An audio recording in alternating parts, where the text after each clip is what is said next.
আকাশ ভাইয়া, তুমি যদি আমায় আদর করো তাহলে কি আমার বাবু হবে? অবনীর এমন কথা শুনে কপালে হাত দিয়ে ফেললাম। 10 বছরের এইটুকু মেয়ে যে কিনা আমাকে এমন প্রশ্ন করছে। এই পাগলি মেয়ে, তুই এসব কি বলিস? হ্যাঁ, আর তোকে কেন আমি আদর করতে যাব? তাহলে তুমি যে আমার কেয়ার করো, আমি খেয়েছি কিনা সেসব জিজ্ঞেস করো, মাঝে মাঝে আমার কপালে চুমু দাও, এমন কেয়ার করলে কি বাবু হয় না? অবনী, তুমি আসলেই পাগল একটা মেয়ে।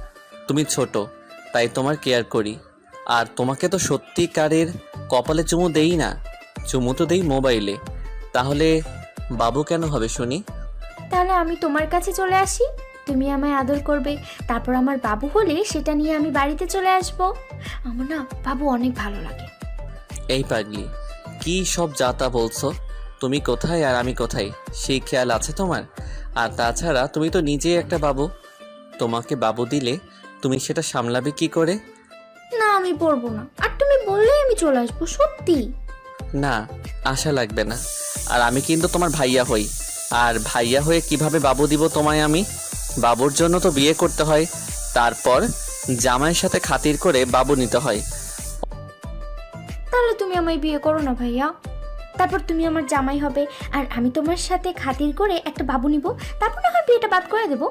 অবনী, এবার কিন্তু রেগে যাব আমি। আর একটা উল্টাপাল্টা বললে তোমার সাথে আর কোনোদিন আমি কথা বলবো না। না না ভাইয়া, প্লিজ এমন করো না, আমি আর বাবু চাইবো না। মনে থাকে যেন। হ্যাঁ, আচ্ছা ভাইয়া, আমি এখন যাই, আম্মু বকাবকি করছে, মোবাইল টিপছি যে সেই জন্য। আবার রাতে আসবো। আচ্ছা যাও, দুপুরে খেয়ে নিও। আচ্ছা। অবনী চলে গেল। আমি অবাক হয়ে অবনীর কথাগুলো ভাবছি। এইটুকু মেয়ে, সে কিনা বাবু চায়, আমাকে বলে আদর করতে।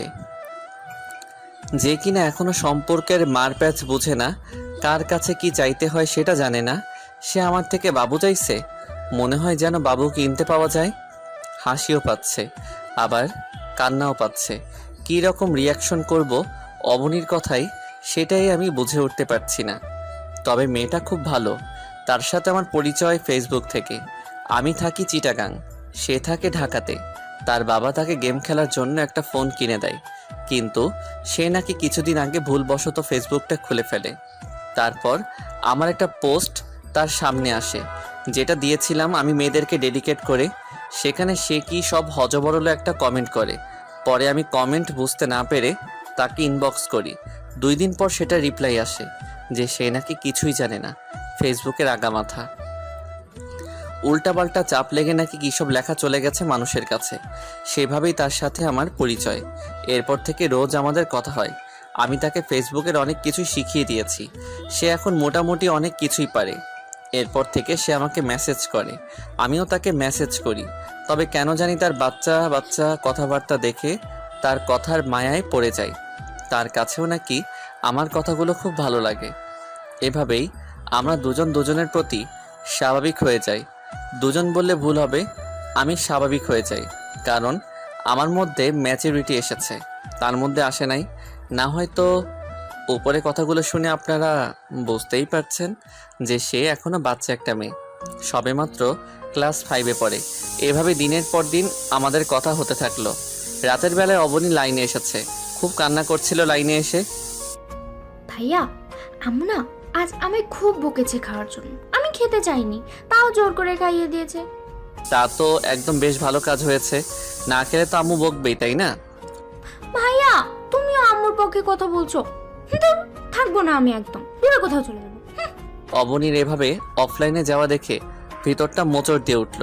কি এমন ভাবলাম যে সে রাগ করে চলে গেল? এইটুকু একটা বাচ্চা মেয়ে, তার ভিতরে কত রাগ, বাপরে! সেই রাতে আর আমিও লাইনে থাকলাম না বেশিক্ষণ, কারণ কথা বলার মতন কেউ নেই। অবনী আমার লাইফে প্রথম মানুষ যার সাথে আমি এতটা কথা বলি। ধুর, সব কিছুর ভিড়ে পরিচয়টাই দিতে ভুলে গেছি। আমি আকাশ, সেটা তো সবাই জানেন। পড়ালেখা অনার্স প্রথম বর্ষ, বাবা মা আর একটা ছোট বোন নিয়েই পরিবার আমার। বাকিটা গল্পের সাথে থাকলেই জেনে যাবেন। আজ 3 দিন অবনী লাইনে আসে না, ভিতরে একটা চাপা কষ্ট অনুভব করলাম। মেয়েটার সাথে কথা না বললে কেমন যেন একটা খারাপ লাগা কাজ করে ভিতরে। সেই খারাপ লাগাটা যেন কখনোই আমি কাউকে বোঝাতে পারবো না। যদিও সে বাচ্চা একটা মেয়ে, তার উপরে বাজে কোনো ফিলিংসই কাজ করে না আমার। আর প্রেম ভিত্তিক তো কোনো কিছু না, এই তবুও কেমন যেন খারাপ লাগে নিজের ভিতরে। 3 দিন খাওয়া দাওয়া ঘুম কোনোটাই আমার ঠিক মতো হয়নি। সকালবেলা ঘুম থেকে উঠেই মেসেঞ্জারে গেলাম, গিয়ে দেখি অবনী মেসেজ করেছে। আত্মাটা যেন ফিরে এসেছে আমার। সে লিখেছে, ভাইয়া কেমন আছো? খুব একটা ভালো নেই, খুব খারাপ সময় যাচ্ছে আমার। তুমিও সেদিন আমার উপরে রাগ করে চলে গেলে, এরপর পুরো একা হয়ে গেলাম আমি। ভাইয়া সরি, বিশ্বাস করো আমি ইচ্ছা করে এমন করিনি। রাগ করে চলে গিয়েছি ঠিক, কিন্তু পরে আসতে চেয়েছি। তবে আম্মু ফোন হাতে নিতেই দেয়নি, কারণ আমার না খুব পেটে ব্যথা হয়েছিল। অনেক কান্নাও করেছি আমি। অবনীর কথা শুনে কষ্টের মানটা যেন আরও দ্বিগুণ হয়ে গেল, কিন্তু কেন সেটা আমি জানি না। তবে আমাকে যে কষ্ট পেলে চলবে না, কারণ এটা মেয়েদের জন্মগত রোগ। এটা সব মেয়ের জীবনেই ঘটে, না হলে যে দুনিয়া ধ্বংস হয়ে যাবে। জন্ম নিবে না আর কোনো মানুষ। ভাইয়া তুমি কথা বলছো না যে, তুমি কি আমার উপরে খুব রাগ করেছো? আরে পাগলি মেয়ে, তোমার উপরে রাগ করব কেন? আর রাগ করার কি আছে? এটা তো মেয়েদের জন্মগত রোগ। এটাতে রাগ দেখালে নিজেকে মানুষ বলে দাবি করতে পারবো না। মেয়েদের জন্মগত রোগ মানে? সেটা তুমি এখন বুঝবে না, আর একটু বড় হও তখন বুঝতে পারবে। আচ্ছা এখন বলো, তোমার শরীর কেমন? হ্যাঁ ভাইয়া, একটু ভালো, তবে খানিকক্ষণ পর পর না পেটে ব্যথা হয়। আচ্ছা যাও রেস্ট করো। তা আজ 3 দিন পর তোমার সাথে কথা বলতে এলাম, আর তুমি আমায় তাড়িয়ে দিচ্ছ। আরে পাগলি কি বলছো তুমি এসব? তোমায় তাড়িয়ে দিব কেন? যেখানে তোমার সাথে কথা বলা আমার জীবনের একটা অংশ হয়ে দাঁড়িয়েছে, সেখানে তোমায় আমি তাড়িয়ে দিব? তাহলে যেতে বলছো যে? যেতে বলছি কারণ এখন তোমার রেস্ট দরকার। না আমি রেস্ট করব না, আমি তোমার সাথে কথা বলবো। আমার খুব খারাপ লেগেছে 3 দিন কথা বলতে না পেরে। অবনীর কথা শুনে ভিতরটা কেমন যেন আনন্দে ভরে উঠল। যা, মেয়েটাও আমাকে তাহলে মিস করেছে। আচ্ছা বলো, কিন্তু তোমার যদি পেটে ব্যথা আবার হয়? হলে হবে, তুমি আছো না, তুমি ঠিক করে দিবে সব। মেয়েটার কথা শুনে বুঝতে বাকি রইল না যে সে যদি দুনিয়ায় কাউকে বিশ্বাস করতে শুরু করে, সেটা হয়তো আমি। আচ্ছা আচ্ছা ঠিক করে দিব। তবে তোমায় একটা কথা বলবো।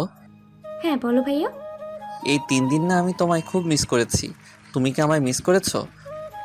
না, একটু মিস করিনি, তবে কথা বলতে ইচ্ছে করেছিল আমার খুব। অবনীর কথা শুনে হাসিটা থামাতে পারলাম না। কোনো রিয়াকশন না দিয়ে ও বলে চুপ করে রইলাম, কারণ হাসি বা কান্না করি সে তো আর বুঝবে না।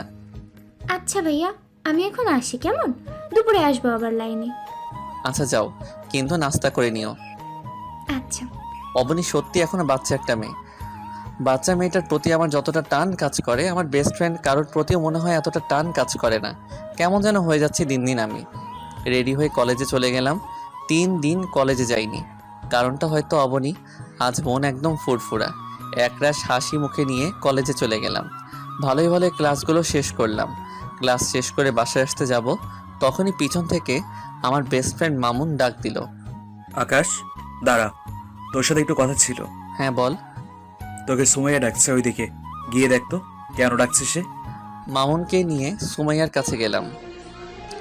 সে উল্টো দিকে ঘুরেছিল। আমি ডাক দিতে সে পিছন ফিরে গোলাপ ফুল দিয়ে আমায় প্রপোজ করে বসলো। আকাশ, তোমায় আমি খুব ভালোবাসি। সুমাইয়ার কাণ্ড দেখে চরম পর্যায়ের রাগ উঠে গেল। সুমাইয়া, আই এম সরি, আমি পারবো না তোমার সাথে এসবে জড়াতে, আমায় ক্ষমা করো তুমি। কিন্তু কেন আকাশ, আমার মধ্যে কিসের কমতি আছে? কোনো কিছুর কমতি নেই, তবু আমি তোমার সাথে এসবে জড়াবো না। পাশ থেকে মামুন বলে উঠল। আকাশ, সুমাইয়া তোকে অনেক লাভ করে। মামুন, ওকালতি বন্ধ কর। আমি ওর সাথে এসবে জড়াবো না, বলেছি তো জড়াবো না। হ্যাঁ, ওর সাথে এসবে জড়াবি কেন? তোর তো কচি শরীর চাই, সেটা তো তুই পেয়ে গেছিস। এখন আর স্লিম ফিগারের দরকার নেই তোর। কি বলছিস মামুন তুই এটা? মামুনকে অবনীর ব্যাপারে সবটা বলেছিলাম, কিন্তু সে এটা নিয়ে বাজে ইঙ্গিত করলো। মামুন মুখ সামলে কথা বল, না হয় কিন্তু। না হয় কিন্তু কি? হ্যাঁ যা যা, সত্যি তাই বললাম। তোর কচি শরীরে নেশা ধরেছে, না হয় সুমাইয়ার মতো মেয়েকে তুই রিজেক্ট করতি না। রাগটা মাথায় উঠে গেল এবার। সজোরে এক লাথি মারলাম মামুনের তলপেট বরাবর। সে সোজা গিয়ে মাটিতে আছড়ে পড়ল। তখনই পিছন থেকে কয়েকজন ছেলে এসে আমায় মারতে শুরু করলো। মেরে আমার সারা শরীর ফাটিয়ে ফেলেছে। আমি কিছুই বলিনি, চুপচাপ মার খেয়ে মাটিতে বসে রইলাম। চোখের সামনে শুধু অবনীর চেহারাটা ভেসে উঠছে। খালি মনে হচ্ছিল তার সাথে এখন কথা বলতে পারলে আমার সমস্ত ব্যথা চলে যাবে, আমার শরীর থেকে রক্ত পড়া এখনই বন্ধ হয়ে যাবে। এসব নিয়ে ভাবতে ভাবতে মাথা ঘুরে মাটির উপরে আছড়ে পড়লাম।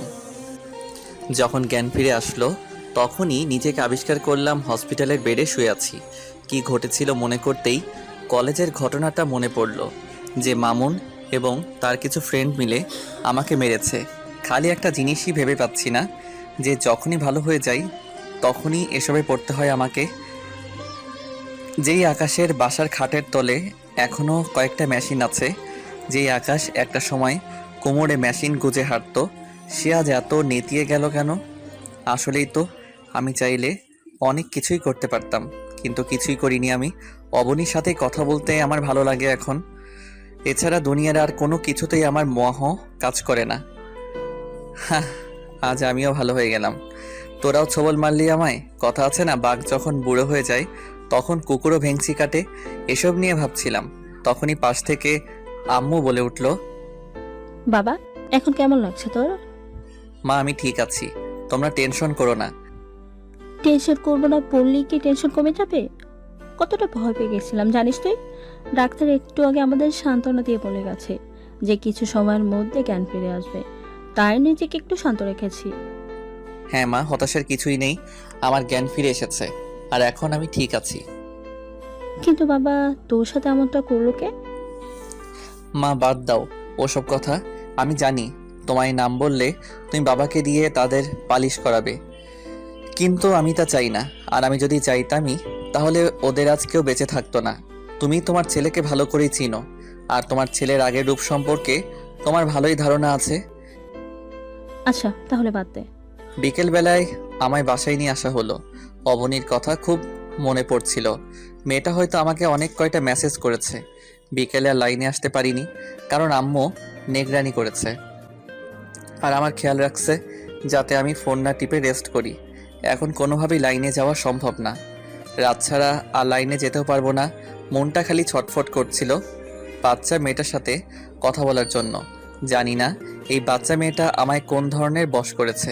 তাকে ছাড়া দুনিয়ার আর কিছুই যেন এখন কল্পনা করতে পারি না আমি। ওদের অপেক্ষার পর রাত ঘনিয়ে এলো। ফোনটা হাতে নিয়ে ডাটা অন করলাম। অবনী মেসেজ দিয়েছে কিনা সেটা চেক করলাম।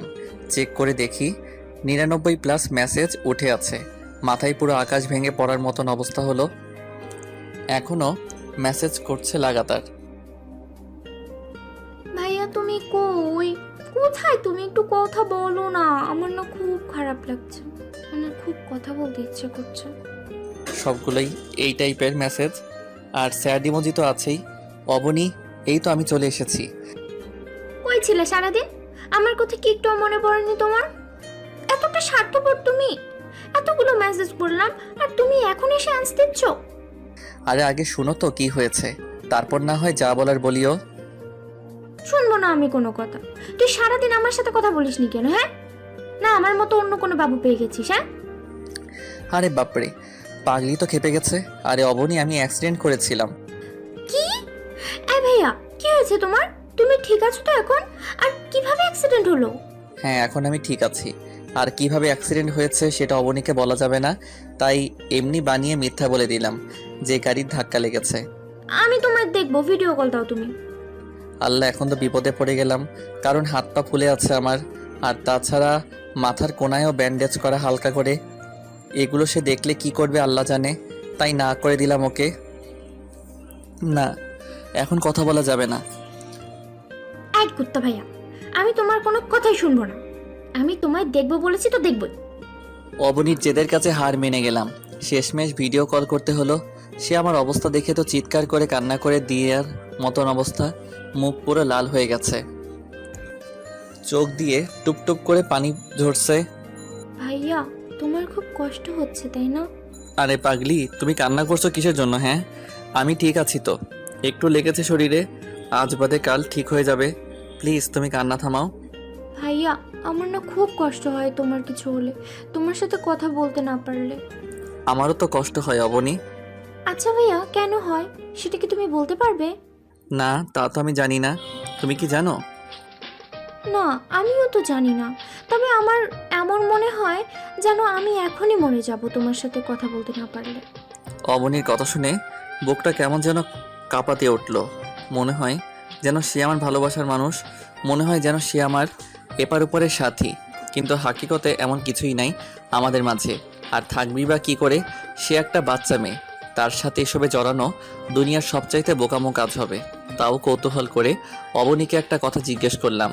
আচ্ছা অবনী, তুমি কি জানো ভালোবাসা মানে কি? না ভাইয়া, আমি জানি না। তুমি কি আমাকে শেখাবে? তাহলে সর্বপ্রথম তোমাকে আমি ভালোবাসবো। অবনী কথা শুনে 3000 ভোল্টেজের একটা শক খেলাম। মেয়ে বলে কি এসব? বাচ্চা একটা মেয়ে, কিন্তু তার পাকা পাকা কথাবার্তা শুনলে কখনই মনে হবে না যে সে বাচ্চা। ভাইয়া চুপ করে আছো যে, বলো না, তুমি কি আমায় শেখাবে? আরে পাগলি, তুমি যে আমার সাথে কথা বলতে না পারলে কষ্ট পাও, এটাও তো এক ধরনের ভালোবাসা। সত্যি বলছো?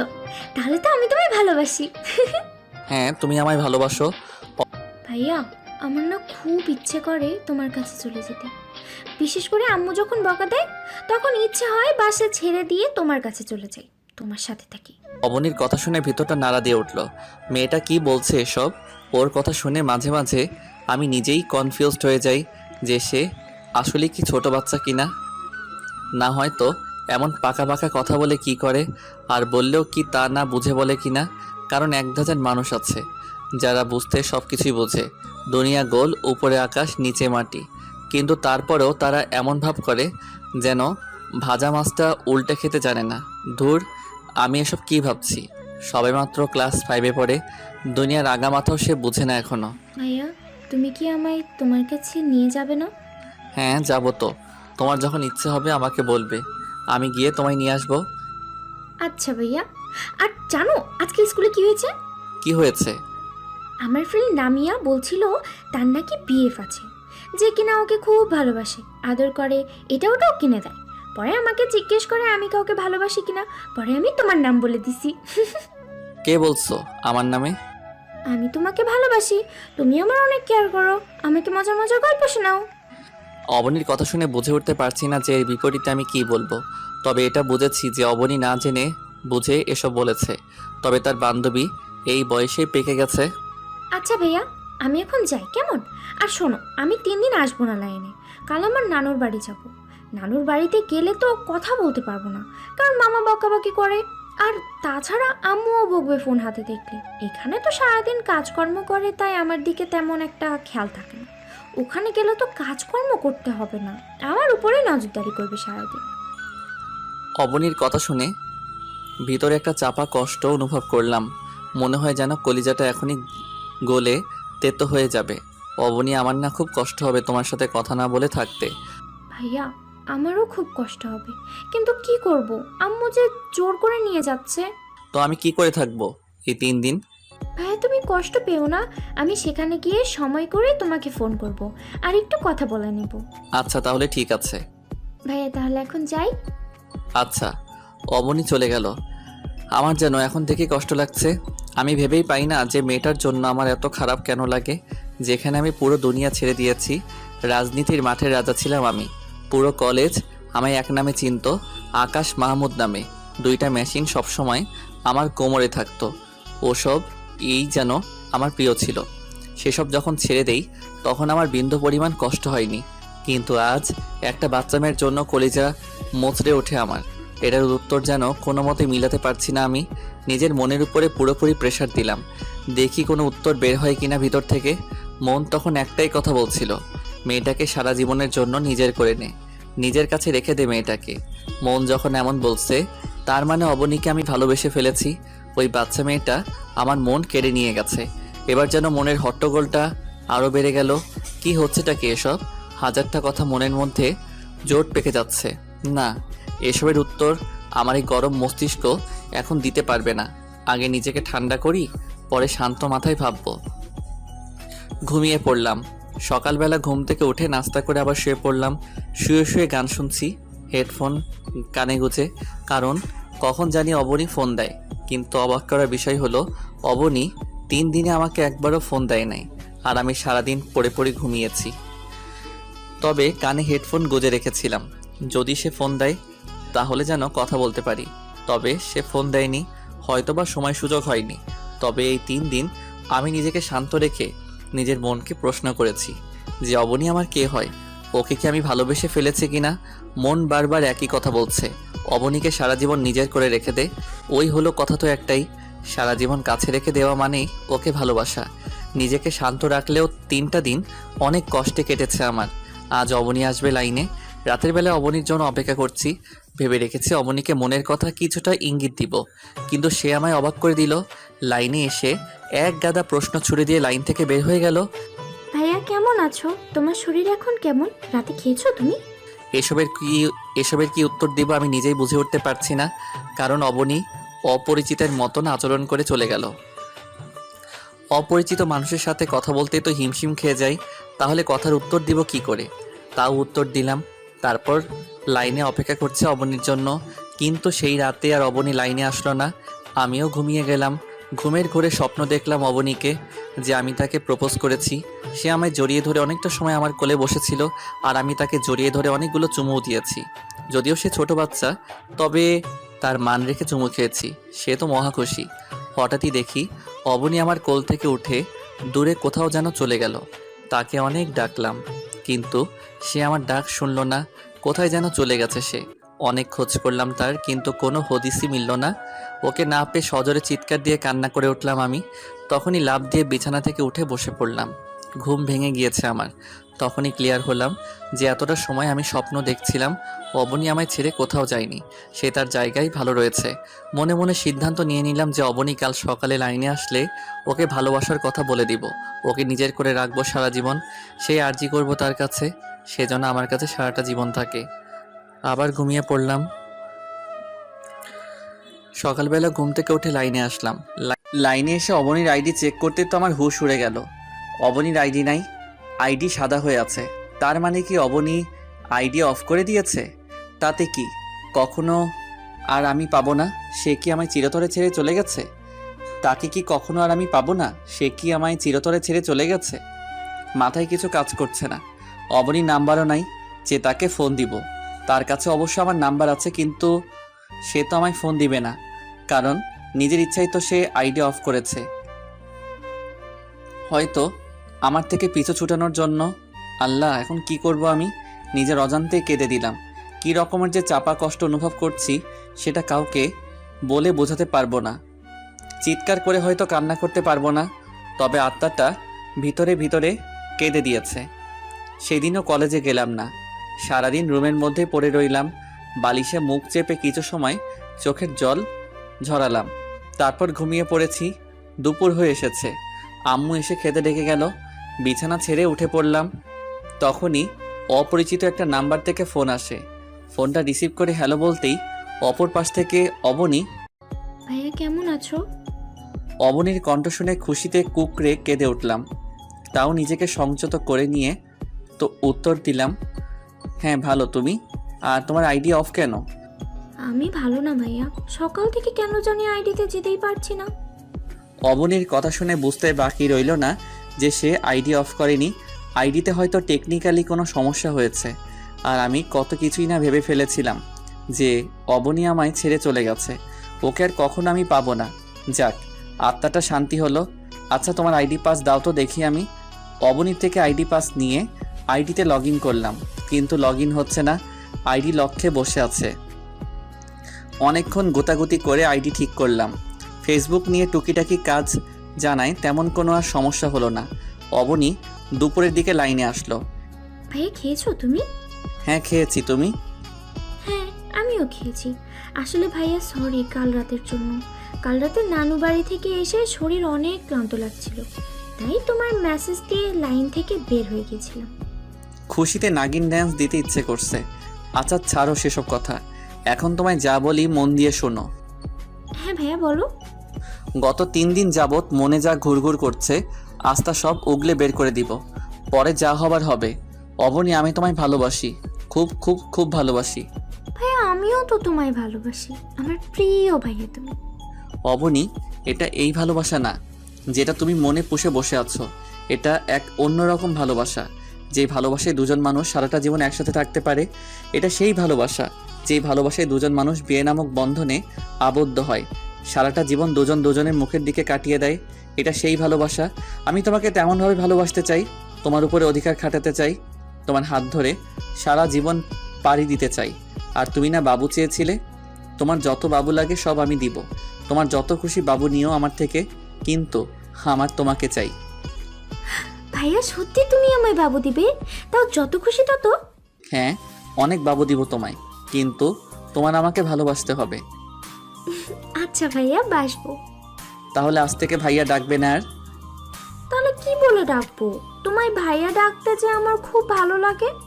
আরো অনেক নাম আছে ডাকার, দরকার হয় তুমি আমার নাম ধরে ডেকো, তবুও ভাইয়া ডাকতে পারবে না। আচ্ছা, কিন্তু আমাকে আর কি কি করতে হবে?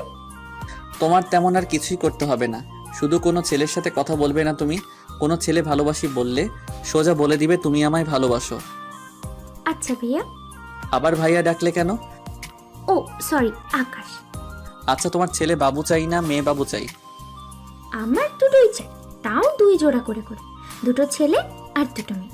তাই অবনীর কথা শুনে নিজেকে এলিয়েন মনে হচ্ছে। আরে বাপ, এত বাচ্চা আমি পয়দা করব কোথা থেকে? আমিও তো মানুষ নাকি, না জাপানের বুলেট গতিতে চলা ট্রেন। আচ্ছা, আমি বাবু কবে পাবো? অর্ডার করেছি, বিয়ের পর তোমায় আমি বাবু দিয়ে দিব। আচ্ছা।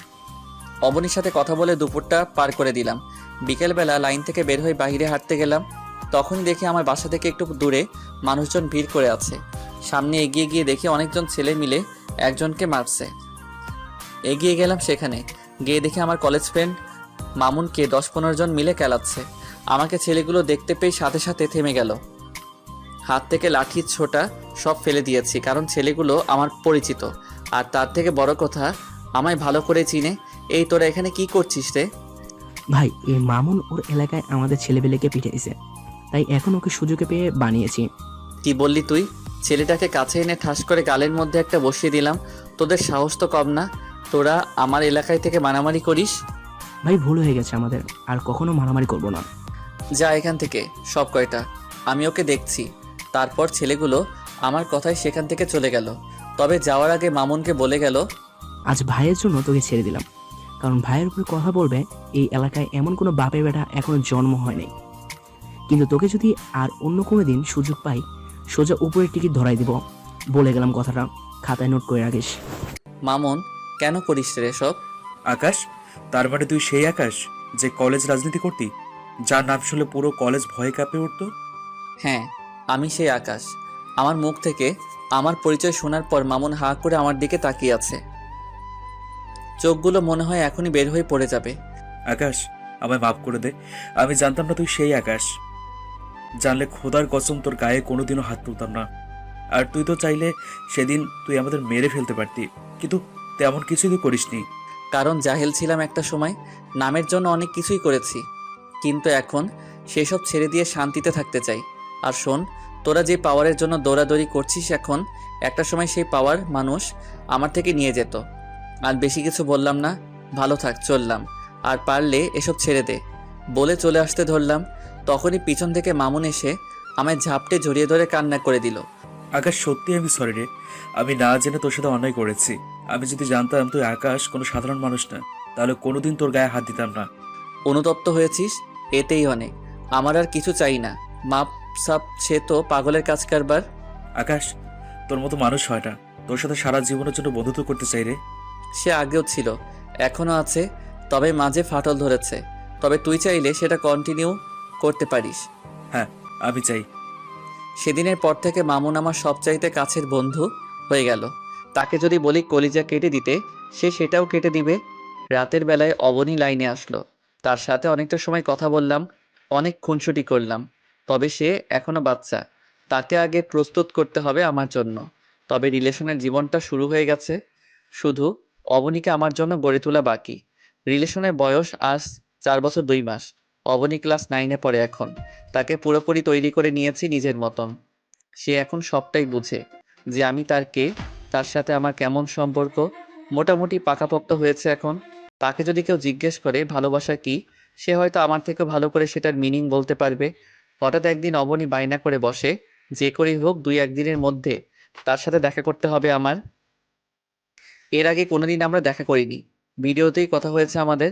তাছাড়া এবার দেখা করলে হয়তো জীবনের প্রথম তার সাথে আমার দেখা হবে। কি আর করা, মনের মানুষ দেখতে চেয়েছে আমায়, দেখা তো করতেই হয়। আগামীকাল রাতের গাড়িতে ঢাকার উদ্দেশ্যে রওনা দিলাম। সকালে গিয়ে সেখানে পৌঁছেছি। অবনী স্কুলের নাম করে বাসা থেকে বের হয়ে সারাদিন আমাকে নিয়ে ঘুরলো। সেই করে দুজনের সময়টাকে উপভোগ করেছি।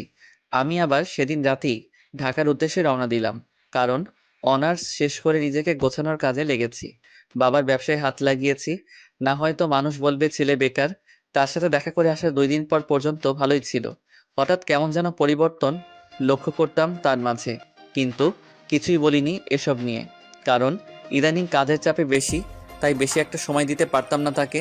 যেটুকু কথা বলবো সেসব নিয়ে যদি ঝগড়াঝাটি করি, তাহলে কথা বলা থেকে না বলাই ভালো। পুরোপুরি ছাড় দিয়ে দিলাম তাকে। সামনে ঈদ আসছে, অফিস আদালত সব ছুটি। যাক, এখন চুটিয়ে প্রেম করতে পারবো অবনীর সাথে। লাইনে এসে অপেক্ষা করছি, কিন্তু অবনীর আসার কোনো নামগন্ধ নাই। ফোন করলাম, ওয়েটিং দেখাচ্ছে, হয়তো কারোর সাথে কথা বলছে। কিছুক্ষণ পর আবার ফোন দিলাম, ফোন বন্ধ। সেদিন আর লাইনেও আসলো না। কেমন যেন অদ্ভুত লাগলো ব্যাপারটা। ভাবলাম হয়তো ঘরে কোনো সমস্যা হয়েছে, কিন্তু না, এটা দেখি রীতিমতো আমার সাথে ঘটতেই থাকলো। ফোন দিলে ওয়েটিং নয়তো বিজি, আর লাইনে আসা তো একদম ছেড়েই দিয়েছে। ছেড়ে দিয়েছে বললে ভুল হবে, আমি লাইনে এসে তাকে পাই না। লাইনে আসলে 10 মিনিট 15 মিনিট আগে তাকে অ্যাক্টিভ ছিল দেখায়। আগামীকাল ঈদ, আজ 7 দিন অবনীর সাথে আমার কোনো কথা হয় না। ঈদের দিন অনেকবার ট্রাই করলাম অবনীর সাথে কথা বলতে, কিন্তু কোনোভাবেই যোগাযোগ করতে পারলাম না।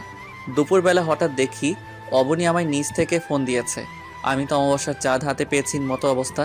ফোনটা রিসিভ করলাম, সাথে সাথে অপর পাশ থেকে কান্নার আওয়াজ ভেসে আসলো। কোনো কথাই বলল না সে। আমি হ্যালো হ্যালো বলেই যাচ্ছি, কিন্তু সে কেঁদেই চলেছে। একটু পর সে লাইন কেটে দিল। এরপর ফোন করার ট্রাই করলাম, কিন্তু ফোন বন্ধ। মাথাটা তো পুরো হ্যাং হয়ে গেল আমার। কী সব ঘটছে আমার সাথে, কোনো কিছু যেন ভেবে পাচ্ছি না আমি। আজ এতদিন পর যোগাযোগ হলো, তাও সে কান্নাকাটি করে ফোন রেখে দিল। কাহিনীটা কি? হঠাৎই মনে হলো তার আইডিতে গিয়ে দেখি, হয়তো সেখানে কোনো উত্তর পাবো। লগ ইন করে অবনীর আইডিতে ঢুকলাম। আইডিতে ঢুকে যা দেখলাম তাতে তো আমার পায়ের নিচ থেকে মাটি সরে গেছে মতন অবস্থা। হঠাৎই মনে হলো তার আইডিতে গিয়ে দেখি, হয়তো সেখানে কোনো উত্তর পাবো। লগ ইন করে অবনীর আইডিতে ঢুকলাম। আইডিতে ঢুকে যা দেখলাম তাতে তো আমার পায়ের নিচ থেকে মাটি সরে গেছে মতন অবস্থা। মেসেজের সবার উপরের লিস্টে একটা নাম জান দিয়ে সেভ করা। আইডিটাতে গিয়ে দেখলাম ছেলেটার নাম রাজ। তার সাথে অবনীর অনেক কথাই হয়েছে, আর তারা অনেক দিন ধরেই কথা বলছে। কি মিষ্টি মিষ্টি আলাপ দেখতে পেলাম তাদের মাঝে। এসব দেখে যেন পায়ের রক্ত মাথায় উঠে গেল। আজ একটা ঈদের দিন, অথচ শান্তি মতন ঈদটাও কাটাতে পারলাম না আমি। এসব দেখে তো গা জ্বলে পড়ে যাচ্ছে আমার। কেউ গায়ে অ্যাসিড মেরে দিলেও এতটা কষ্ট হবে না হয়তো, যতটা কষ্ট ওদের এসব দেখে হচ্ছে। অবনীর আইডি থেকে বের হয়ে আসলাম। বাসায় মেহমান এসেছে। আম্মু খেতে যেতে বলল নিচে, কিন্তু আমি বোকার মতন সেই জায়গায় বসে রয়েছি। একটু পর আম্মু আবার আসলো।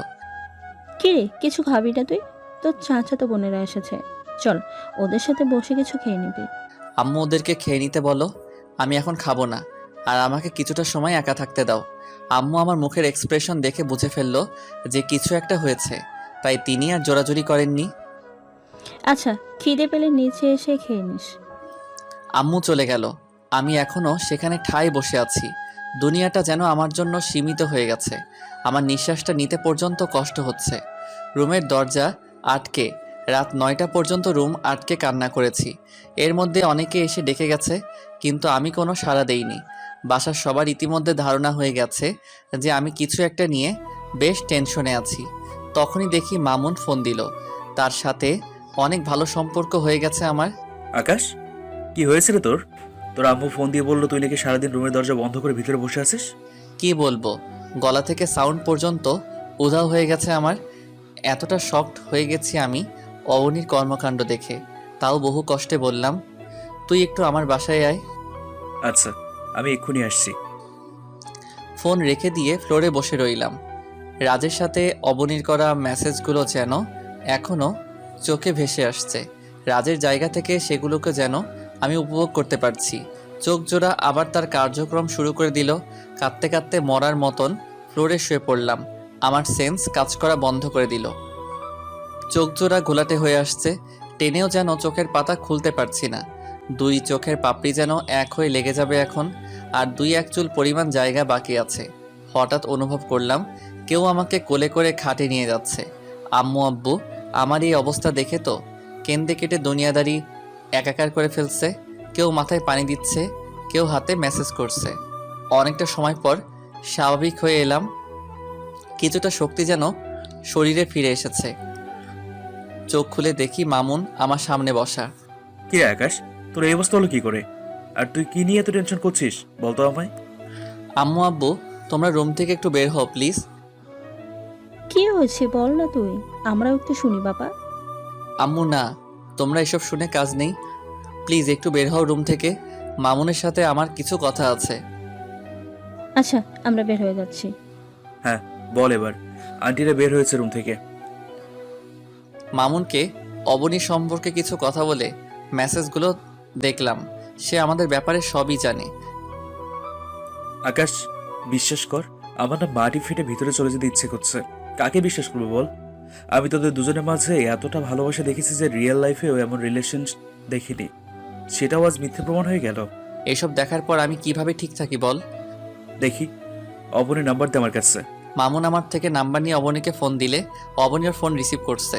তাদের মাঝে কি কথা হয়েছে সেটা আমি জানি না, তবে মামুন শুধু এইটুকুই বলেছে, অবনী তোকে ফোন দেবে না, মেসেজ করবে একটু পর। তুই আর টেনশন করিস না। মামুন চলে গেল খেয়ে দে।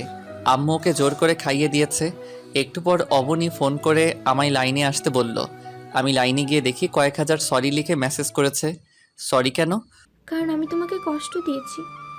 যদি কষ্ট দিতে তাহলে সারা যেত, কিন্তু তুমি তো কলিজা ধরে টান মেরেছ আমার। আকাশ, সত্যি আমি সরি। রাজকে? আর সে কোথায় থাকে? সেটা পরে বলছি, তার আগে বলো, তুমি নাকি কিসব উল্টাপাল্টা করতে গিয়েছিলে? মানে বুঝলাম না। মামুন ভাইয়া বলল তুমি নাকি সুইসাইড করতে গিয়েছিলে। ও, তার মানে মামুন ওকে এসব বলে লাইনে এনেছে। হ্যাঁ, করতে গিয়েছিলাম তো। কষ্টে রাখবা, তার থেকে ভালো মরেই যাই। তুই এসব কেন করতে গেছিস? হ্যাঁ, অবনী কথা এটা চলছিল না। আমি আগে একটা প্রশ্ন করেছি, সেটা উত্তর চাই আমার। রাজকে? আর সে কোথায় থাকে? আমার এলাকাতেই থাকে, আর আমার দুঃসম্পর্কের আন্টির ছেলে সে। সে যাই হোক, তার সাথে তোমার সম্পর্ক কতদিন ধরে চলছে? রাজ, ওর সাথে আমার তেমন কোনো সম্পর্ক নেই, তবে সে আমায় ভালোবাসে। অনেক কান্নাকাটি করেছে আমার সামনে যেন আমি তার সাথে কথা বলি, সেই জন্য আমি তার সাথে কথা বলি। কিন্তু কিভাবে যেন আমার মন স্লিপ খেতে শুরু করে। কিন্তু বিশ্বাস করো, আমি তোমায় তোমায় ভালোবাসি। হাসালে অবনী তুমি। আমি তোমাদের সমস্ত মেসেজ দেখেছি। আমাকে তোমার বোকা মনে হয়, তাই না অবনী? না, আমি কিছুই বুঝি না। তোমাদের মাঝে কিছু আছে কি নাই সেটা মেসেজ দেখেই বুঝে নিয়েছি আমি। আকাশ, প্লিজ আমায় ক্ষমা করে দাও। আমি সত্যি জেনে বুঝে এসব করিনি, বিশ্বাস করো। শুরুতে আমি ওর সাথে কথা বলতেই চাইনি, কিন্তু পরে কেমন করে যেন সে আমায় ফুসিয়ে ফাঁসিয়ে দুর্বল করে ফেলে তার প্রতি। তাই তার উপরে ঝুঁকে পড়ি আমি। আমি আর কখনো ওর সাথে কথা বলবো না। প্লিজ আকাশ, তুমি আমায় এবারের মতো একটা সুযোগ দাও। আর কোনো দিন তুমি আমায় কোনো অভিযোগ দিতে পারবে না, এমন করে চলবো আমি এখন থেকে। অবনী, আমার খুব ঘৃণা হচ্ছে তোমাদের ওসব মেসেজ দেখার পর থেকে। তবুও তোমায় আমি ভালোবাসার খাতিরে একটা সুযোগ দিতে চাই, তবে সেটা যেমন তেমন সুযোগ না। তোমাকে আমায় বিয়ে করতে হবে। আকাশ, কি বলো এসব? আমার বয়স অনুযায়ী আমি এখনো বাচ্চা, আর তুমি বলছো তোমায় বিয়ে করে নিতে? এত কিছু বুঝি না আমি। তুমি আমায় বিয়ে করবে কি করবে না, না হয় কিন্তু অঘটন ঘটিয়ে ফেলবো আমি।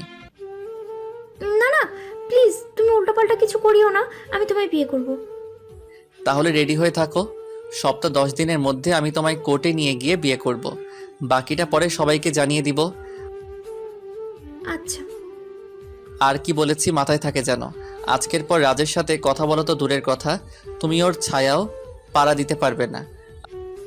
আচ্ছা বাবা, এখন তো একটু শান্ত হও। আমি শান্তই আছি, তাও ভিতরে ভিতরে রাগ কাজ করছে। কিন্তু অবনী সেটা আমার ভিতর থেকে মিনিট 10-এর মধ্যেই দূর করে দিল, কারণ সে জানে আমার দুর্বলতা কোথায়। আমার বশ করার টেকনিক ও সে অর্জন করে নিয়েছে। অনেকটা সময় কথা বললাম অবনীর সাথে, সমস্ত রাগ উধাও হয়ে গেছে। এখন নিজেকে অনেকটা হালকা লাগছে। পরে গিয়ে খেয়ে নিলাম। তারপর থেকে সব কিছুই মোটামুটি ভালো চলছে। অবনী আর রাজের সাথে কথা বলে না, রাজকে সে ব্লক করে রেখেছে। অবনীর কল লিস্ট উঠিয়েছিলাম আমি, সেখানে আমি আর ওর পরিবার ছাড়া কারোর নাম্বারই পাইনি। এর মধ্যে পাকাপোক্ত প্ল্যান করে ফেললাম দুজন মিলে বিয়ে করার। হাতে সময় আছে আর একদিন, আজ রাত ফুরালেই কাল আমরা বিয়ে করে নিব। আমি সকালের গাড়িতে রওনা হব, সেখানে গিয়ে অবনীকে বিয়ে করে রাতের গাড়িতে আবার চিটাগাং ফিরে আসব। রাতের বেলায় অবনীর সাথে কথা বলছিলাম। অবনীর কথা বলার ধরন দেখে কেমন যেন মনের মধ্যে একটা খটকা লাগছে। তার কথা বলার ধরন কেমন যেন অপরিচিতর মতন লাগছে। মনে হচ্ছে যেন কিছু স্বাভাবিক নেই। কাল যে আমরা বিয়ে করব তেমন কোনো আমেজ নেই, মনে নেই। সব কিছুই যেন কেমন এড়ানো ভাব অবনীর। সরাসরি জিজ্ঞেস করে বসলাম অবনীকে, অবনী, কিছু কি হয়েছে তোমার? অবনী আমার কথার প্রতি উত্তরে যা বলল তা শুনে আমার চোখ জোড়া যেন কপালে উঠে গেল। তখন ইচ্ছে করছিল নিজের পেটের মধ্যে নিজেই ছুরি দিয়ে আঘাত করে আত্মহত্যা করি। আকাশ, তুমি আমায় ক্ষমা করো। আমি তোমাকে বিয়ে করতে পারবো না। আমি রাজকে ভালোবেসে ফেলেছি। সেদিন যখন রাজকে সব কিছু থেকে ব্লক করে দিই তোমার কথায়, পরে ওর আন্টি আমার কাছে আসে আর বলে ওর সাথে একটু কথা বলতে। আমি ওনাকে বারণ করি যে আমি রাজের সাথে কথা বলতে পারবো না। পরে তিনি আমায় খুব রিকোয়েস্ট করে যে মা, একটা বার কথা বলো। পরে তেনার কথায় আমি রাজের সাথে কথা বলি। তখন রাজ আমায় কিছু কথা বলে। অবনী, আমি জানি যে তুমি আকাশকে ভালোবাসো, কিন্তু আমি তোমায় আটকাবো না, কারণ আমিও তোমায় ভালোবাসি। ভালোবাসার জন্য এইটুকু স্যাক্রিফাইস আমি করতে পারবো। তবে একটা কথা ভেবে দেখো, যে এই আকাশ তোমার থেকে 1000 মাইল দূরে, সে তোমায় আমার থেকে বেশি ভালোবাসে কি করে? আমি তোমায় দেখে শুনে প্রেমে পড়েছি, আর সে অন্ধের প্রেমে পড়েছে, যেটার কোনো হাকিকত নেই। আজ তোমরা অনলাইনে যোগাযোগ অফ করে দিলে রিলেশনটা মানুষ কবর দেওয়ার মতোই মাটি চাপা পড়বে। আর তুমি মন থেকে সবকিছুর হিসেব মিলাও। যে কয়দিন তুমি আমার সাথে কথা বলেছ, যে পরিমাণ আমি তোমায় ভালোবেসেছি, সেই পরিমাণ ভালোবাসা আকাশ কোনোদিন তোমায় বেসেছে কিনা? নানান কাছের অজুহাত দেখিয়ে তোমার থেকে দূরে দূরে থেকেছে।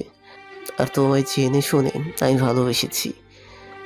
সে তোমায় ভালোবেসেছে ফেসবুক নামক ফেক একটা নিউজ থেকে। সে তোমার সম্পর্কে কতটা জানে? যদি সত্যি তোমাদের ভালোবাসাটা ভালোবাসার মতন শক্ত বন্ধন হতো, তাহলে তুমি কখনোই আমার সাথে এসবে জড়াতে না। যদিও তুমি জড়াওনি, আমি তোমায় জড়িয়েছি, কিন্তু একটু হলেও তো তোমার মনে আমার জন্য জায়গা হয়েছে। সো এবার তুমি ঠিক করো কি করবে তুমি। তবে আমি তোমার অপেক্ষায় থাকবো। ভালো থেকো। সে ফোন কেটে দেয়। তার তার কথাগুলো আমি ভাবতে থাকি কিছুটা সময় নিয়ে। তখন সত্যি আমি বুঝে গেছি যে আমায় ভালোবাসে। আর তুমি আমায় নানান কাজের অজুহাত দেখিয়ে অবহেলা করেছো। না হয়তো তার জন্য আমার মনে জায়গা হলো কেন? তারপর থেকে অন্য একটা আইডি খুলে তার সাথে যোগাযোগ করি আমি। সে আমায় ভালোবাসা দিয়ে আমার মনে জায়গা করে নিয়েছে, যেই জায়গাটা একটা সময় তোমার জন্য ছিল। আকাশ, আমায় ক্ষমা করে দাও। আমি তোমার সাথে আর কোনো সম্পর্ক রাখতে চাই না। আর বিয়ে তো বহু দূরের কথা। বিয়ে যদি করতেই হয় তাহলে আমি রাজকে বিয়ে করব। তবে তোমায় ধন্যবাদ আমি ভালোবাসা নামক সম্পর্কটা শিখিয়ে দেওয়ার জন্য। তবে হ্যাঁ, আর একটা কথা, তুমি সত্যি একজন ভালো মানুষ। কারণ আজ 4 বছরে তুমি আমার সাথে কোনো রকমের অশ্লীলতা করোনি, শারীরিক কোনো আবদার করোনি। তবে সত্যি বলতে আমি এখন রাজকে ভালোবাসি। ওকে নিয়েই আমি থাকতে চাই। আর আজকের পর তুমি আমার সাথে কোনো যোগাযোগও করতে চাইবে না। তোমাকে সমস্ত কিছু থেকে ব্লক করে দিচ্ছি। অবনীর কথা শুনে ইচ্ছে করছিল চিৎকার দিয়ে কান্না করে দেই। চোখের পানি নাকের পানি যেন একত্রে ঝর্ণার মতন বইছে। তার কথাগুলো সহ্য করার মতো ছিল না। তার কথার কোনো উত্তর আমি দিতে পারিনি। তবে হ্যাঁ, তাকে কয়েকটা কথা বলেছি। অবনী, তোমায় আমি কোনো ফোর্স করব না, কারণ ভালোবাসা জোর খাটিয়ে হয় না। তোমার মনটাই যখন তার নামে করে দিয়েছো, সেখানে আমি হস্তক্ষেপ করতে চাওয়াটা পাগলামো। তবে তোমার শেষ একটা কথা বলি অবনী, আমি আকাশের মতন তোমায় কেউ ভালোবাসতে পারবে না। হোক না সেটা 1000 মাইল দূরত্বের ভালোবাসা, তবে সেটা সত্যি ছিল বিধায় আজ 4 বছর ধরে টিকিয়ে রেখেছি। আমার শহরেও মেয়ে আছে, কিন্তু আমি তাদের কাছে যাইনি, কারণ ভালোবাসাটা তুমি নামক মানুষটার উপরে জন্ম নিয়েছে। আর তোমায় আমি কোনো অবহেলা করিনি। বাবার ব্যবসা সামলাতে একটু বিজি হয়ে পড়েছিলাম, ব্যাস এইটুকুই। 4 বছর রিলেশনের পর যখন আমায় তুমি চিনতে পারলে না, তাহলে তোমার মন থেকে আমি পাক্কা উঠে গেছি। না হয়তো আমি নামক মানুষটার কোনো আচরণ, অবহেলা আর কোনো আচরণ কি সেটা তুমি বুঝতে পারতে। আচ্ছা বাদ দাও এখন এসব কথা, অনেক লম্বা কথা বলে ফেললাম। ভালো থেকো। আর আমার আকাশ মাহমুদ নামের এই আইডিটা আজীবন খোলা থাকবে। কখনো আমার প্রয়োজন পড়লে স্মরণ করিও। সেদিনও আমার ভালোবাসাটা তোমার জন্য একই থাকবে। হ্যাঁ, ভালো থেকো। এখন আসছি আমি, রাজ অপেক্ষা করছে আমার জন্য। হ্যাঁ তুমিও। অবনী আমায় চিরতরে ছেড়ে দিয়ে চলে গেল। অন্যের হাত ধরে বুকের ভেতরটা কষ্টে ফেটে যাচ্ছে। যাকে কোনোদিন মাটিতে পা রাখতে দেইনি, নিজের পায়ে ভর করে হাঁটা শিখিয়েছি, যে কথা বলতে পারতো না তাকে তোতা পাখির মতন কথা শিখিয়েছি, যে ভালোবাসা কি চিনতো না তার সাথে থেকে তাকে ভালোবাসা শিখিয়েছি, যে দুনিয়ার ভালো খারাপ বুঝতো না তাকে দুনিয়ার অশ্লীলতা থেকে বাঁচিয়ে রেখেছি। কখনো তার কাছে নিজের শারীরিক চাহিদার আবেদন করিনি। আজ সেই মেয়ে আমায় বলে তাকে আমি অবহেলা করেছি। I feel like I have lost the power to speak. আমি যেন কথা বলার শক্তি হারিয়ে ফেলেছি। চোখের পানিও যেন শুকিয়ে গেছে। দুনিয়াদারি ঘুরতে লাগলো আমার। ইচ্ছে করছিল জীবনটা এখনই শেষ করে দেই। তখনই কোনো এক ভালো মানুষের বলা দুটি উক্তি আমার মনে পড়ে। আজ তুমি তাকে হারিয়ে কাঁদছ, একদিন সেও অন্য কাউকে হারিয়ে তোমার চোখের জল ঝরাবে। যত কিছুই হোক, নিজেকে সামলানো যেন আমার জন্য দুষ্কর হয়ে দাঁড়িয়েছে। কোনো মতেই নিজেকে সামলাতে পারছিলাম না। সারাটা রাত চোখ জোড়া আর থামিনি। বিছানায় শুয়ে শুয়ে চোখের জল ঝরিয়েছি। সকালবেলা উঠে অফিসে চলে গেলাম। কাজে যেন কোনো মতেই মন বসাতে পারছি না। এত বড় ধাক্কা কিভাবে সামলাবো আমি? লাইফটাকে গুছিয়ে নিতে ধরেছিলাম সবে, সেখানে অবনী আমার সাথে জীবনসূত্র যোগ হওয়াটাকে বিচ্ছেদ করে দিল। ডিপ্রেশনে পড়ে গেলাম। অফিসে যাওয়া অফ করে দিয়েছি আমি। সারাদিন নিজেকে একা রাখার অভ্যাস করতে থাকলাম। মানুষের সমাগমটা যেন আমায় অসহ্য যন্ত্রণা দিতে লাগলো। ওই বলে না, খারাপ সময়ে দুনিয়ার সমস্ত কিছু যদি তার সামনে হাজির করা হয়, তারপরেও তার কাছে সেটা তিক্ত লাগে। আমারও সেম। মা বাবাও বুঝে নিল আমার কিছু একটা হয়েছে। আব্বু আমার এই হাল দেখে জিজ্ঞেস করেই ফেললেন, আকাশ, তোর কি হয়েছে? বেশ কিছুদিন ধরে লক্ষ্য করছি তুই কেমন জানি মন মরা হয়ে আছিস। ঠিকঠাক খাওয়া দাওয়া করছিস না, কারোর সাথে কথাও বলছিস না, অফিসেও যাচ্ছিস না। কারণ কি বাবা? কোনো সমস্যা হয়েছে কি তোর? বাবা, সমস্যা যা হয়েছে তুমি এসব শুনলেও সলিউশন দিতে পারবে না। তার থেকে ভালো আমায় একা থাকতে দাও। আকাশ, আমি তোর বাবা, আমায় একটা বারই বলেই দেখ খালি। সেটা যদি দুনিয়ার সবচাইতে কমতি চিজ হয়, তাও তোকে সেটা আমি এনে দিবই। বাবা, আমি এক মেয়েকে আজ 4 বছর ধরে ভালোবাসি। তার সাথে আমার সম্পর্কও চলছিল, কিন্তু কয়েকদিন আগে সে আমায় ছেড়ে দিয়ে অন্যের হাত ধরে ফেলেছে। মেয়ের বাড়ি কই? ওর ঠিকানা দে, আমি ওর সাথে তোর বিয়ে দিব। বাবা, সেসবের দরকার নেই, কারণ যার মন পাল্টে গেছে তাকে ধরে বেঁধে বিয়ে করে কি হবে? বরং আরও কষ্টটা বেড়ে যাবে। থাকুক সে তার মতন। আমাকে কিছুদিন সময় দাও, আমিও নিজেকে সামনে নিব। ওকে, তোর যেমনটা ইচ্ছা, তবে একদম ভেঙে পড়া চলবে না। আমি তোর খালাতো বোন তিশা তো আছে, ওর সাথেই তোকে বিয়ে দিব। মেয়েটা একদম পারফেক্ট তোর জন্য। বাবা প্লিজ, একা থাকতে চেয়েছি। আচ্ছা সরি। একা রেখে কিছুদিন নিজেকে সামলানোর চেষ্টা করলাম, কিন্তু তাতে আরও দিন দিন ভেঙে পড়ছি আমি। কষ্টের মাত্রাটা যেন আরও বাড়তে লাগলো। কোনো মতেই অবনীকে ভুলতে পারছিলাম না আমি। রোজ অপেক্ষা করতাম তার মেসেজের জন্য। হয়তো আজ সে মেসেজ দিবে, আজ সে সরি বলে আমার সাথে সব ঠিক করবে, কিন্তু প্রতিদিন আমি নিরাশ হতাম। আজ 1 মাস হতে চললো, কিন্তু অবনীর কোনো রেসপন্স পেলাম না। কেমন যেন পাগলের মতন হয়ে যেতে লাগলাম দিন দিন। অনেক রকম উপায় ট্রাই করেছি নিজেকে শান্ত রাখার। অবনীর আইডিটা আমার কাছেই ছিল। 2 আইডি 2 ওয়েবসাইটে রেখে নিজেকে মেসেজ করতাম, কলিজা ভালো আছো, কলিজা কি করো, কিন্তু তাতেও যেন আমার যন্ত্রণা কমাতে পারলাম না। নিজেকে পুরোপুরি সমাজ থেকে আলাদা করে ফেলেছি। না যাই অফিসে, না করি কোনো কাজ, খেয়ে দিয়ে রুমে পড়ে থাকি সারাদিন। আজ 7 মাস হতে চলল অবনী আমায় ছেড়ে চলে গেছে। ফেসবুকে যাওয়াও কমিয়ে দিয়েছি। কার সাথে কথা বলবো আমি? কেউ তো নেই। ফেসবুকে গেলেই অবনীর আইডি থেকে নিজেকে মেসেজ করি। এটা ছাড়া কোনো কাজ নেই আমার। কেউ আমাকে মেসেজ করে না, আমিও কাউকে করি না। রোজ নামাজ পড়ে একটাই দোয়া করতাম আল্লাহর কাছে, আল্লাহ অবনীর আইডি থেকে আজ নিজেকে নিজেই মেসেজ করি। একদিন যেন সত্যিকারের অবনী আমাকে তার আইডি থেকে মেসেজ করে, সে যেন আবার আমার জীবনে ফিরে আসে। অন্যদিকে অবনীর রিলেশন ভালোই চলছিল রাজের সাথে। রাজ হঠাৎ অবনীকে বলে, অবনী, আমি তোমার সাথে রিলেশন করতে পারবো না। তোমার থেকেও ভালো মেয়ে আমি পেয়ে গেছি। এতদিন অন্যের ব্যবহার করা জিনিস আমি ব্যবহার করেছি, কিন্তু এখন আমি নতুন কাউকে পেয়ে গেছি। রাজ, তুমি কি বলছো এসব? আমি কি কোনো ভুল করেছি? প্লিজ, ভুল করলে বলো, আমি সব শুধরে নিব। তাও তুমি আমায় ছেড়ো না।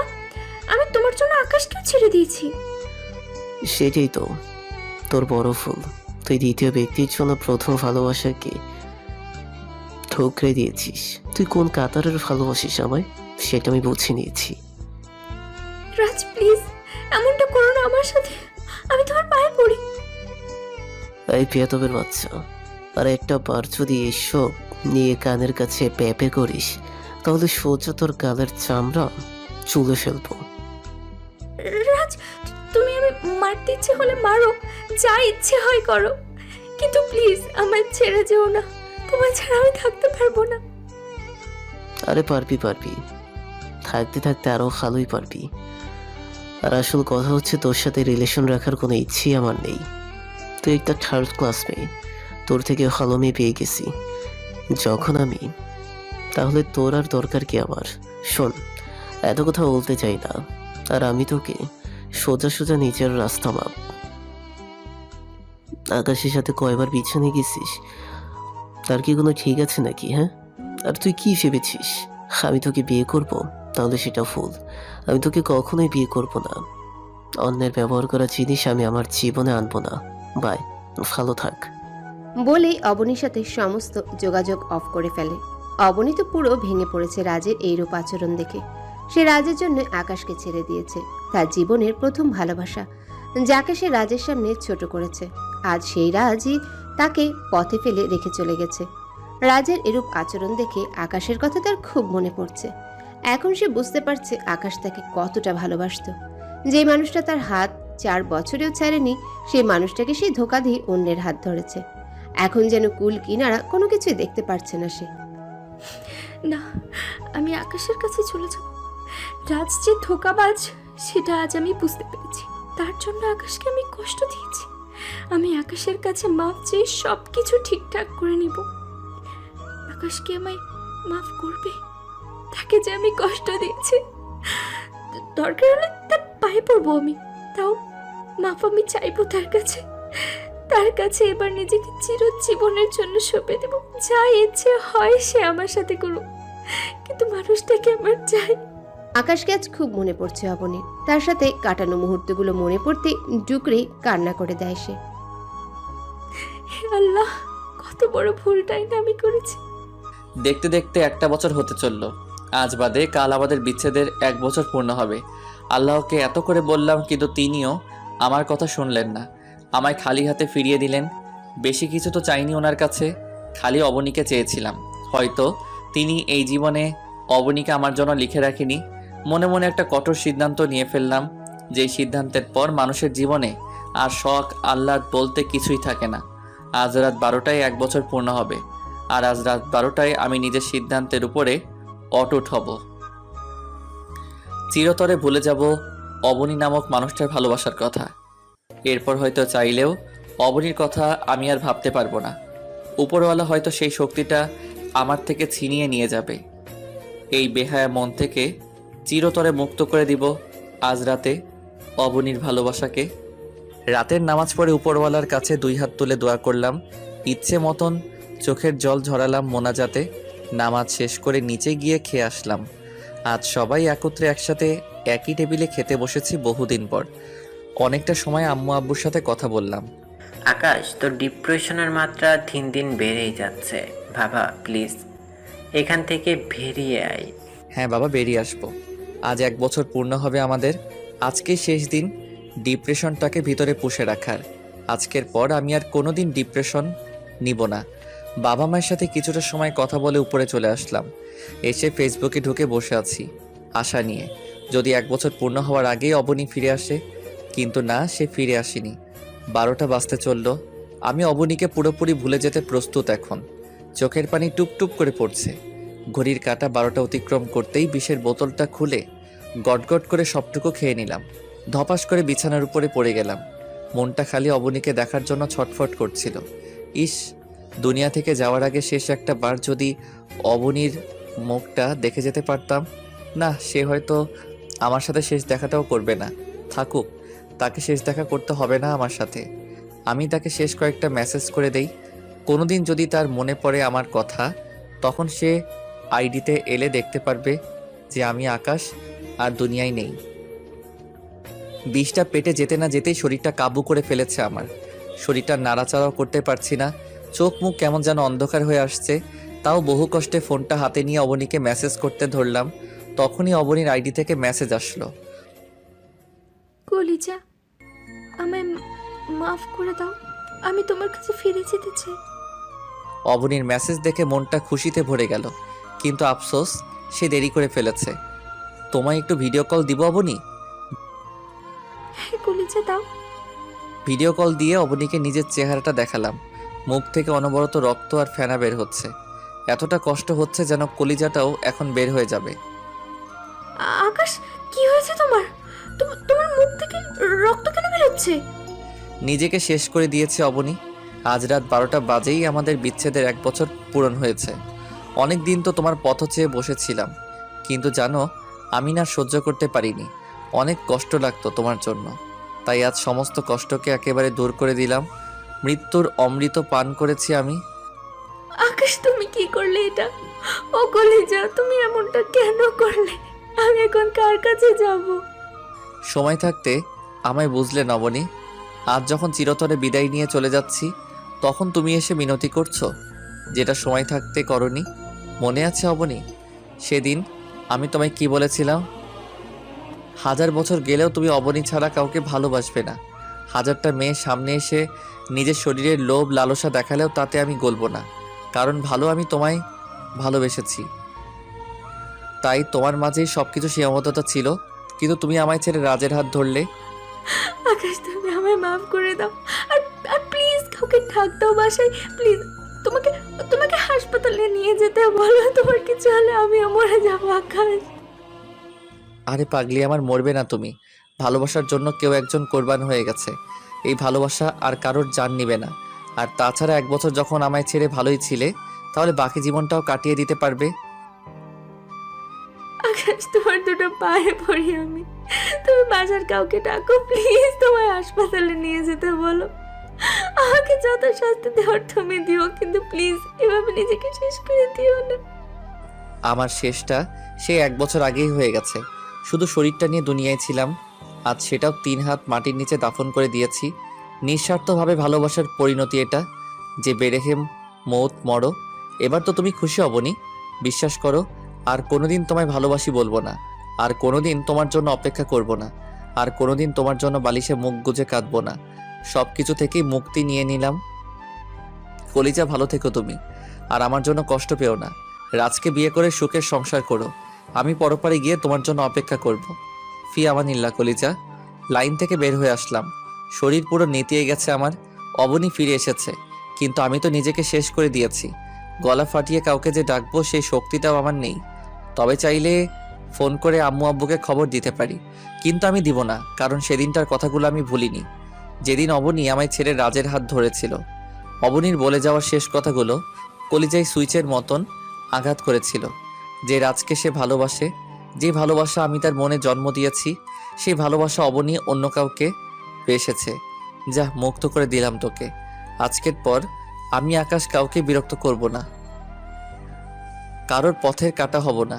নিকৃষ্ট দরিয়াটাকে মন দিয়ে ভালোবাসতে গেলাম, আর সে আমায় যন্ত্রণাদায়ক মৃত্যু উপহার দিল। তাই সবার দৃষ্টির অগোচরে পালিয়ে যাচ্ছি। আকাশের অবস্থা দেখে অবনী চিৎকার করে কান্না করে দেয়। অন্যদিকে অবনী তো পাগল পাগল হয়ে গেছে পুরো। সে সজোরে চিৎকার দিয়ে সারা বাড়ি মাথায় তুলে ফেলেছে। পাগলের মতন কান্না করছে আকাশ আকাশ বলে। তাকে কেউ সান্ত্বনা দিতে পারছে না। সে আজ বুঝতে পারছে যে সে দুনিয়ার সবচাইতে বড় প্রতারক। না, আমার আকাশের কিছু হতে পারে না। ওর কিছু হতে দিব না আমি।